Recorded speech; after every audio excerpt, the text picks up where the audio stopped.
Here is how to use WhatsApp web on your laptop by linking your phone. So let's get started. So first you need to install WhatsApp if you haven't already. And to do this, we'll have to go to the Microsoft Store. So just click on the Windows button and search for Microsoft Store. Here, search for WhatsApp and install this app. Once it's installed, open it and you reach this page. So here, just click on Login. And now the next step is to scan this QR code from our phone. Or if you don't want to do this, you can just click on Login with phone number. So I'll do that for now. Here, I'll just enter my mobile number.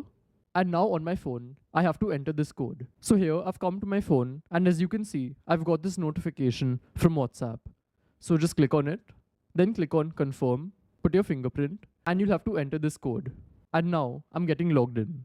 So just wait for a couple of minutes, and as you can see on my laptop, it's starting to load chats, and it's done. And here, I can see all of my WhatsApp chats, and it's in sync with my phone. So this is how it works, and if you want to know how to put a chat lock in WhatsApp web, check out this video.